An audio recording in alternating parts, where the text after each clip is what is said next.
Ladies and gentlemen, welcome to another session of Unleash AI for Your Business. By you being here today, pat yourself on the back because it shows you care. It shows you want to do this the right way. It shows you're taking this whole AI thing seriously. You know, we've all seen it. We've all been around it. We all know that there's been a lot of buzz around these two little letters, these two little vowels of AI. We've seen it. We've heard it. But, you know, on the other side of that, there's a lot of fear. There's a lot of anxiety. There's a lot of stress. There's a lot of questions around the future, the present of AI. And that's, you know, a normal thing, you know, to have that excitement and that fear all at the same time. I've seen it. I've been around it.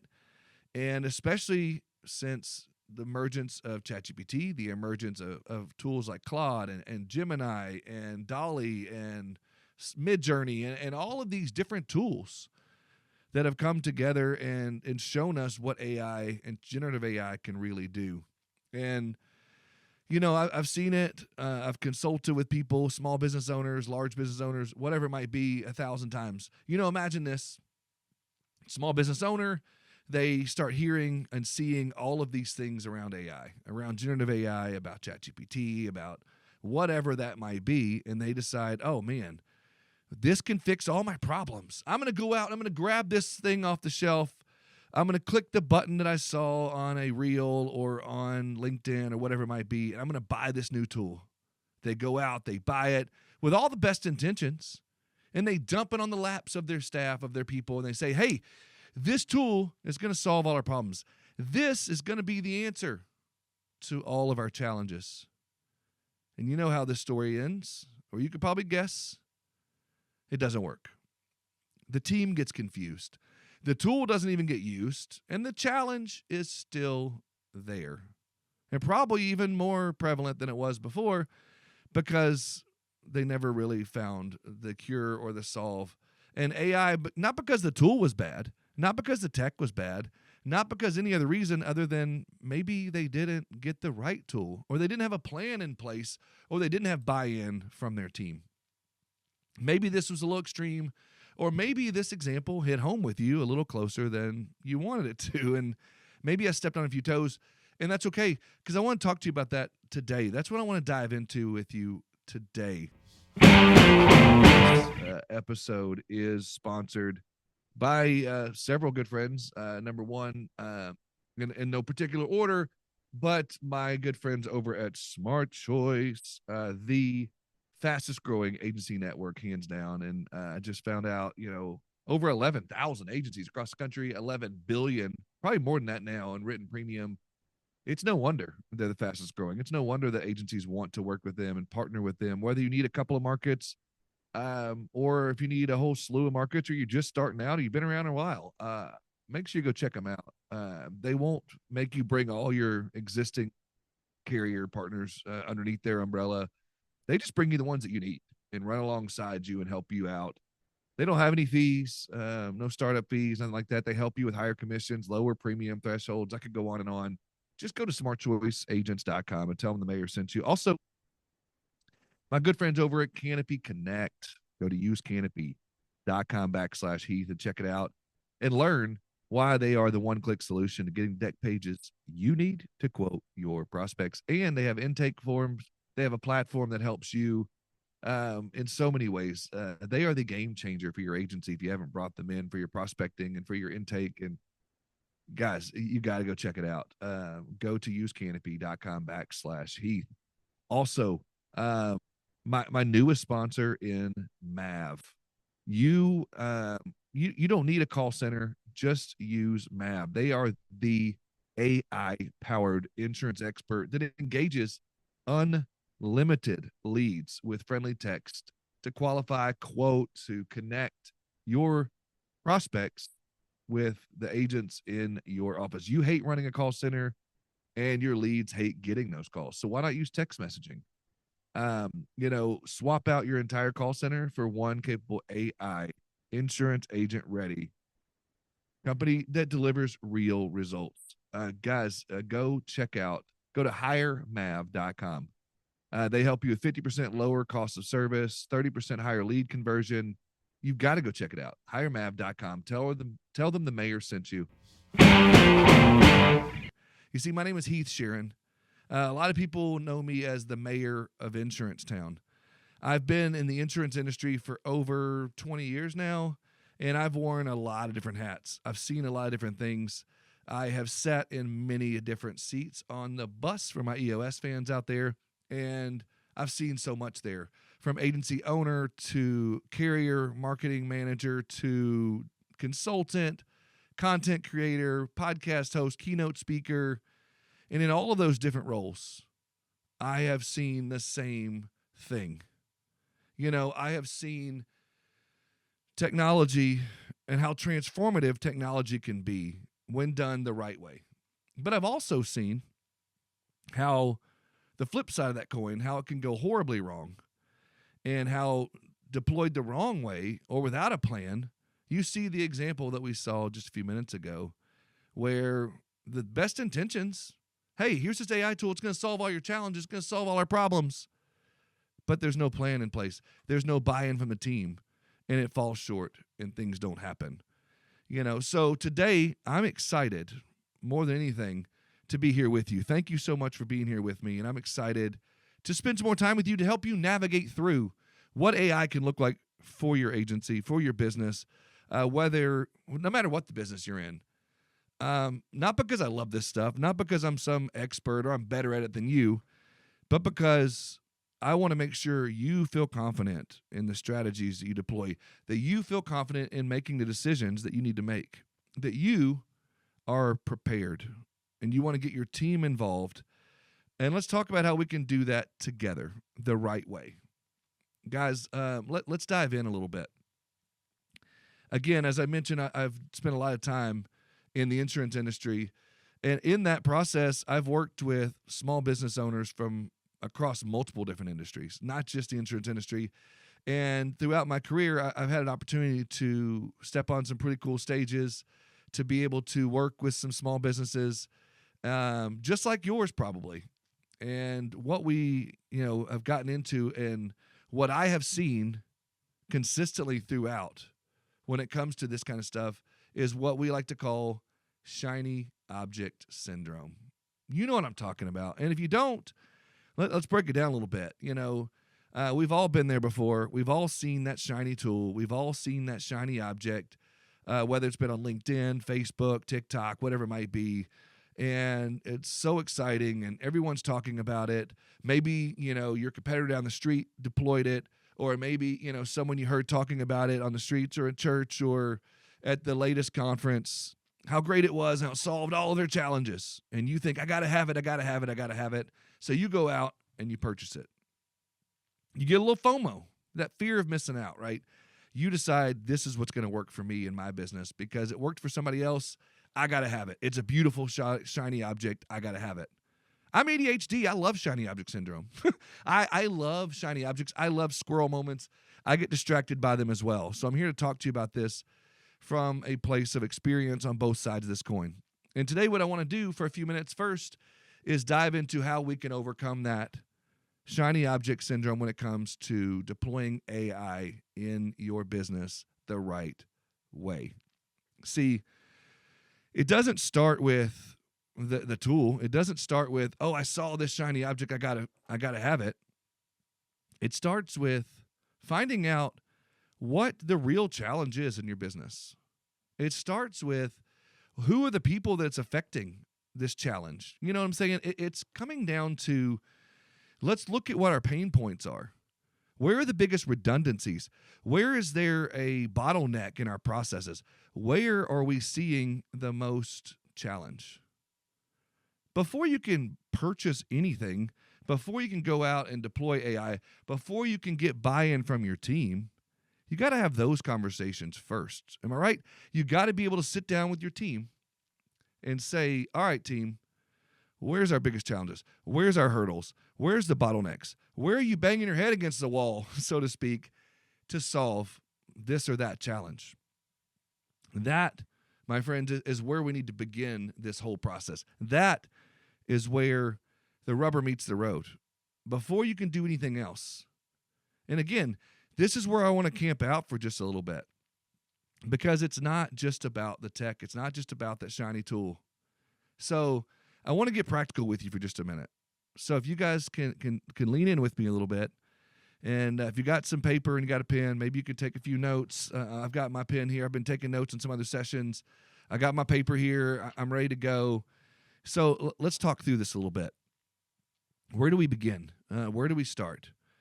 If you guys have a regular team meeting, or if you guys have some sort of opportunity for you guys to come together, and again, let's think through this. Whether you're a virtual team and you have weekly Zoom meetings or daily Zoom meetings for that matter, or if you're an in-person team and you've got, a staff right there in the office, if you have a weekly team meeting, let's take some time in that meeting to discuss this at first. If you have a weekly virtual meeting, whatever that might be, no matter what the challenge is, whether you're a 2 or 3-man team or you're a staff that has multiple offices and, several hundred people, it doesn't matter. Grab the leaders, grab your whole team, maybe do it in phases, whatever it might be. Let's sit down with the team and let's open up a discussion. Let's talk about this. Let's say, guys, gals, team, whatever you want to say, where in the world are our biggest challenges right now? Where are you having the biggest hiccups?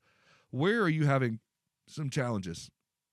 Whether that's new business, whether that's, on the retention side of your business, whether that's fulfilling orders, whether that's prospecting, whether that is, whatever it may be in your business. Put yourself in that situation. Put yourself in those shoes, because you know your business. You know what's going on. And if you don't, then your team does for sure. And so you want to make sure that you get them engaged as quickly as possible and let them feel like they are involved in this whole process, because they're the ones in the trenches every day. They're the ones that are dealing with the challenges. They're the ones getting yelled at on the phone, or they're the ones that are struggling through this or that challenge and the bottlenecks there. So make sure you get them involved. And once they've come back to you with the findings and with the 1 or 2 challenges, and once they've come up with those solutions, make sure you do this. Don't try to take on 5 or 6. Don't try to do too much. If you don't hear me on anything else, hear me on this. Lean in here a minute. Don't try to do too much here. Don't try to solve all the challenges at once. Pick the top 1 or 2, maybe 3 at the most, and really dive in on those. And I would even say, to start off, let's pick 1. So let's gather 2 or 3 and let's really work through that. And if you've got a large team or a small team, maybe from there, let's say you identify your top 3 challenges. You take those 2 or 3, you break off your team maybe. Let's say you got a team of 12 to 15 or maybe a couple hundred. Take several people and deploy them into that and say, hey, all right, you 3 take this challenge. You people take this one. This group take this challenge. And let's really come up with a solution here. And what we want to do here is we want to find an AI solution. We want to find an AI solution that can do this. So what I want you to do is take some time and research that. Find out what products are out there. Find out if they do a product demo. Find out what the pricing structure is. Find out how this is going to solve our challenge that we came up with in that first meeting. Next week, in our next meeting, let's discuss these things. Figure out what your findings are. Let's find out what you came up with from a pricing standpoint. If you watch the demos, or if you're a part of the demos, if you participate in conversations with the salespeople, get your team involved early and often. Get your leaders involved early and often. So it's not just you as the business owner just sitting on their desk, watching the explosion, mic drop, and walk away. No. That is not going to be your most effective moment. The example from earlier. What you want to do is get them involved, get the team involved as early and as often as possible. Now, what you really want to do is you want to talk to your team about looking at this from the lens of not just solving the challenge and not just looking to find the cheapest product out there, but you want them to be thinking through this process, thinking through this, because let's be honest here. If you come in, lean in a little bit closer here for a minute. Let's be real honest here. Your people are like most people. They probably have a healthy fear of AI replacing them. That's a huge fear that people have out there. As I talk to people, as I consult people, as I talk to people when I come off stages, it's like the question always comes up of, or the challenge of AI is going to replace me. How do I stay relevant as a human? How do I do this? There's this healthy, real fear that people have that AI is going to replace them. What I'm here to tell you right now, ladies and gentlemen, is I want you to help your team to understand that's not what you're here to do. AI is not here to replace people. AI is here to replace redundancies. AI is here to replace, poor workflows. AI is here to make things more efficient. AI is here to aid your people. AI is here to help them to be put in situations where they shine even better. So you want to make sure that they are thinking about it from that lens to say, okay, if we deploy this and we become more efficient in this situation, or if we gain more traction in our prospecting, or if we close more deals, or if we tighten up this service challenge, or we end up closing the back door to have more renewals, stay on the books, or retain our customers more, or get people coming back into it, whatever that may be, have them think, okay, if it solves that challenge, what does that free us up to do more of? What does that help us as a team to be able to do in place of doing those things? So they've really thought it out of, okay, now that this is challenged, now we can focus more here. We can do more of this. We can focus on this project we put on the back burner because of this. We can focus on this thing because now we have that thing solved with AI. Does that make sense? So what you want to do is have your people be thinking through that from that lens of helping them to see where you're not trying to replace them with AI. What you're trying to do is enhance them. And I want you to think about that and have them come back when they do their presentation, when they report their findings. It's not just about, the tech, the demo, and the pricing. It's also that next step of what does that free them up to do? What does that free your team up to do now that this is being solved, right? Now, what's super crucial and super important is you start to have a plan put in place. And so many people think that once they find a tool or they find this AI or they find whatever that might be, they have to have a 1-year contract or they have to sign whatever. A lot of these AI companies, a lot of these tech vendors out there, they will work with you. They will look for ways to negotiate with you. You can talk through that with them and say, hey, what do your trial runs look like? We would like to look at this for a 90-day or a 30-day, and negotiate that contract to where it's not a full year, that it's more of looking at this from a short-term window, and that shows your team that you're committed to finding the real challenge, and that also will tell the vendor that you're not going to just be there to waste their time. You want to deploy a product that you can be an advocate for, that you can be a long-term customer for, and it's just a win-win all the way around. So when you're thinking through this, start with the vendor and talk to them about what that would look like for a 30-day or a 90-day or a shorter-term window to try out the product. Now, what I want to do is let's get practical here. Let's think through a couple examples here. Let's really look into. Let's look at a coffee shop, a mom and pop coffee shop. They're not your Starbucks. They're not going to be your Dunkin' Donuts. They're not your big time shop. They're a local mom and pop shop just trying to make it. You know what I'm saying? And so they're looking at ways that they can do better with their inventory. Let's say there's some months they order too much. There's some months they don't order enough. There's just, some challenges there within their inventory, right? Now, if they wanted to deploy some sort of traditional AI that plugs right into their point of sale system, their POS system, let's say they want to track those things. You want to look at things like seasonality, at weather patterns, at certain days of the week, at certain products, how well they do or don't do. They want to look at certain things like that. They could plug in an AI tool right there, and they could look at that in a way that could help them. And they could pull those reports from 90-day, 30-day, whatever it might be, goal, KPIs, and make sure you set that so the team knows that you're legit and you're real and you're for real about it. And be transparent about that with not only the vendor but also your team. Now, Excuse me.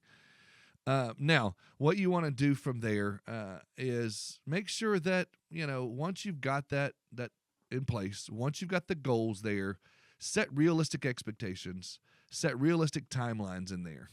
Really look at it from milestones here and there. In this many days, this many weeks, here's this, and then you want to make sure that you evaluate the numbers, the stats, the process, whatever it might be. Evaluate those things. Make sure that you know what that success looked like, and make sure that you measure that, because that's super crucial that you make sure that you do that. Because if you don't measure that, if you don't do those things, then how are you going to ever know? And so now you've gotten there, you've got the team involved, you've got the tech, you've got the tools, you've got the 90-day window in place, and now you're starting to implement. You're starting this feedback loop. You want to make sure you get that feedback from your team, get the feedback from your customers for that matter. If that challenge affects the customer, you want to make sure that you talk to them about that and say, hey, what do you think about our new process? Have you seen a difference? Have you seen a change? Have you seen a hiccup? Have you seen a challenge? The same feedback loop that you're getting from your teammates and from your staff, make sure you're getting that from your customers as well, in the form of whether it be a survey, whether it be NPS scores. Maybe you're using AI to monitor your calls and getting sentiment scores, whatever that might be.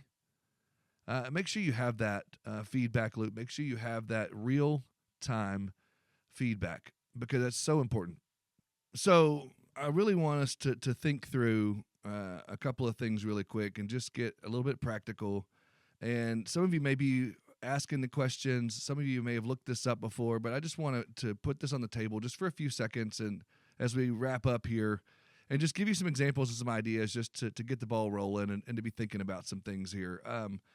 Let's break down traditional AI versus generative AI. And so many people have heard a lot right now about ChatGPT or Gemini or Copilot or Claude or some of these things. That is generative AI.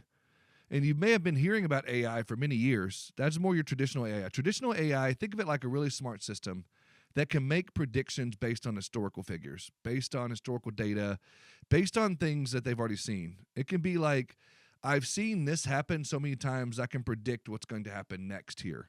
And it can help you to make some decisions based on what it's been seeing and based on past, and based on real facts and real data within your own business. It's really cool the way traditional AI can be able to work. Now, if that is traditional AI, then generative AI is able to take it to that next step and be able to create. It's able to create blogs. We're able to create emails, be able to have a conversation with you or with your team or with your customers, based on some of those types of things, based on the data that's put in there. It's able to really automate certain things within your business and able to create in a way that you may not have been able to do before, or at least not in the time frame that you're able to do it before. It's able to speed up those types of things. By automating some of those things, you're able to add more time back in your day. Some of those redundancies that you have, some of those, duplicate entry type situations, some of those, whatever it might be, that's, over and over and over, generative AI can come in and create and do those types of things for you. And so that being said, I would love to break down just a few small examples of what I've seen and what I think could work, no matter what your business might be. Now, what I want to do is let's get practical here. Let's think through a couple examples here. Let's really look into. Let's look at a coffee shop, a mom and pop coffee shop. They're not your Starbucks. They're not going to be your Dunkin' Donuts. They're not your big time shop. They're a local mom and pop shop just trying to make it. You know what I'm saying? And so they're looking at ways that they can do better with their inventory. Let's say there's some months they order too much. There's some months they don't order enough. There's just, some challenges there within their inventory, right? Now, if they wanted to deploy some sort of traditional AI that plugs right into their point of sale system, their POS system, let's say they want to track those things. You want to look at things like seasonality, at weather patterns, at certain days of the week, certain products, how well they do or don't do. They want to look at certain things like that. They could plug in an AI tool right there, and they could look at that in a way that could help them. And they could pull those reports from that and say, okay, it looks like in this month you have higher sales here, or in this season there's a much higher probability of you selling this product. Or, you want to really see, does my pumpkin spice latte do well? Does it really do that well in the wintertime? Or am I just, spinning my wheels? Does my iced coffee really do well in the spring months or the fall months? How well does my new coffee creation do? Is it time to retire some products that we haven't sold in years? Things of that nature. Again, using traditional AI, you could be able to do those based on historical facts, based on trends in the past. You could be able to measure those things. As a small business owner or a coffee shop owner, or let's say that they've opened up a second location. Is that second location doing well there? It could go on and on and on. Now, that is a good use case for traditional AI, and using those predictions and using, that incredible opportunity, that tool to be able to do that. That would be a great opportunity to use that traditional AI. Now, let's look at a generative AI type example. Let's take that to that next level using something like a ChatGPT or a Claude or a Gemini or Microsoft Copilot, whatever it might be. Let's think about that. Now, using that same coffee shop example, now let's say they wanted to have a loyalty program, or they wanted to, build out some sort of discount program, loyalty program. They wanted to collect some email addresses or collect some phone numbers for text messaging or whatever that may be. Now, obviously, they want to announce that. They want to get that out. But then once they start collecting those email addresses, once they start collecting those phone numbers and building that loyalty program, whether it's one of those every 10th cup of coffee is free or whatever it might be, or they want to send out emails that, hey, it's fall, we got our pumpkin spice latte in, or whatever it might be, they could use a generative AI to be able to write those emails, to be able to create that content, to be able to put those newsletters together, those text messages together, and be able to hook into your texting platform. Or you wanted to put that into your push notifications if you've got an app, or if you wanted to create an app, then you could send out messages. Maybe you want to run a promotional item out there, and you could use that historical data. You could use some of that information that you've got right there using AI to be able to create that content, and you wouldn't have to sit there and type that out or write those things out. They would be able to do that with the right prompting to be able to put that information out there. That's a good use for you to use your generative AI. Now, also, there's so many use cases there. If you wanted to put out a monthly newsletter, so to speak, or create some Facebook post or some social media post for that matter, to put that out there, you could be able to do that using generative AI, and to be able to use some of those platforms that everyone is talking about, and using those two letters A and I that can be scary. Hopefully this has been able to help you to see some examples there, because those two letters A and I that we've been talking about, they can be kind of scary. I understand that, but hopefully these examples have been able to help you see how they can be used properly, and the steps that we've been able to go through here, all the way back to identifying the pain point, identifying the challenges, getting your team involved, and then, figuring out what that is. Because I think it's so important that you don't just jump into that shiny object syndrome that we talked about earlier. Sometimes it starts with just admitting the problem. I'm Heath Sharon, and I have shiny object syndrome. Maybe it's something as simple as that. But, moving forward, I hope that this little bit of time we've been able to spend together has helped you to recognize, ways that you can do that. Guys, thank you so much for hanging out with me today in this session of Unleashing AI for Your Business. I've had so much fun with you guys, today. I hope you guys have learned something and had so much fun, because I have with you as well. Hope you had some practical, easy, tactical ways that you can deploy AI or unleash AI for your business responsibly, getting some buy-in. I'm hoping these little things, these little tidbits helped you to be able to do this responsibly and get the buy-in that you need from your team and to be able to avoid shiny object syndrome the right way. And you know, it sometimes just starts with saying, "Hi, I'm Heath Sharon, and I have shiny object syndrome." So, guys, hopefully this helped you as much as I enjoyed doing this with you. Guys, I really appreciate you. If you want to learn more, I am offering a free 1-hour coaching session with me. If you want to learn more, put some time on my calendar. And the first hour is free, and I would love to spend some time with you in your business. Thank you guys so much, and I hope you have a great day and enjoy the rest of these amazing sessions with Unleash AI for your business.